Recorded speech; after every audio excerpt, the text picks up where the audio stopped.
एवमुक्तो हृषीकेशो गुडाकेशेन भारत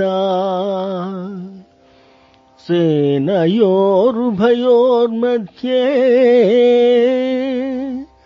स्थापयित्वा रथोत्तमम्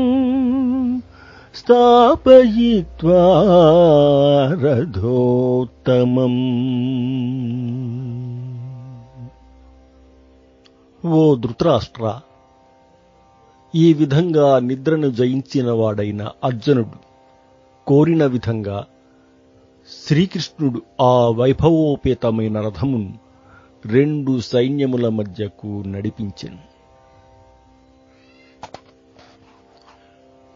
భీష్మద్రోణ ప్రముఖతః సర్వేషాం చ మహీక్షితాం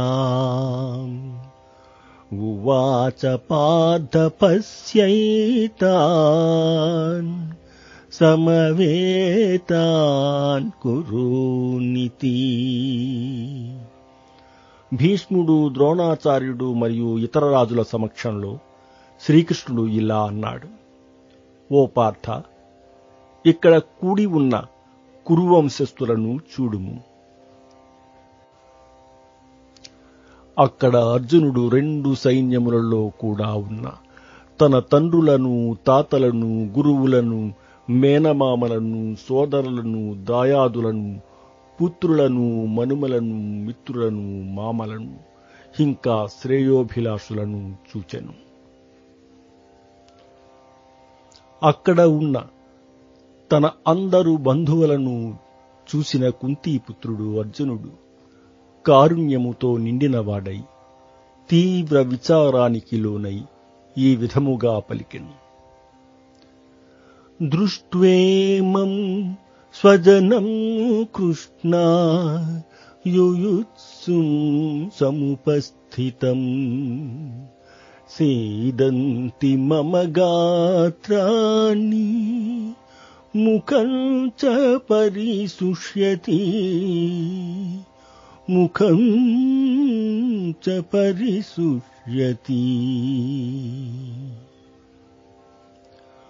ఓ కృష్ణ, యుద్ధానికి బారులు తీరి ఒకరినొకరు చంపుకోవటానికి పూనుకుంటున్న నా బంధువులను చూసి నా అవయవములు పట్టుతప్పుతున్నాయి. ఇంకా నా నోరు ఎండిపోతోంది. నా శరీరమంతా వణుకుచున్నది. నా వెంట్రుకలు నిక్కబొడుచుకుంటున్నాయి. నా విల్లు గాంధీవము చేజారిపోతున్నది. ఇంకా నా చర్మమంతా తప్పించిపోవచున్నది. నా మనస్సు ఏమీ తోచని స్థితిలో అయోమయముగా తిరుగుచున్నది. ఇక నన్ను నేను స్థిరముగా ఉంచుకోలేకపోతున్నాను. ఓ కృష్ణ, కేసీ రాక్షసులను సంహరించినవాడా, కేశవ, అంతటా అశుభశకునములే కనపడుచున్నాయి. ఈ యుద్ధములో సొంత బంధువులనే చంపుకోవటం వలన మంచి ఎలా కలుగుతుందో నేను చూడలేకపోతున్నాను. నకాంక్షే విజయం కృష్ణ నచ రాజ్యం సుఖాని చ కిం నో రాజ్యేన గోవింద కిం భోగై జీవితేన వా కిం భోగై జీవితేన వా యేషామర్థే కాంక్షితం నో రాజ్యం భోగా సుఖాని చ తైమేవ స్థితా యుద్ధే ప్రాణాం త్యక్త్వా ధనాని చ ప్రాణాం త్యక్త్వా ధనాని చ. ఓ కృష్ణ, నాకు విజయము కాని రాజ్యము కాని వాటి వల్ల వచ్చే సుఖం కాని అక్కర్లేదు.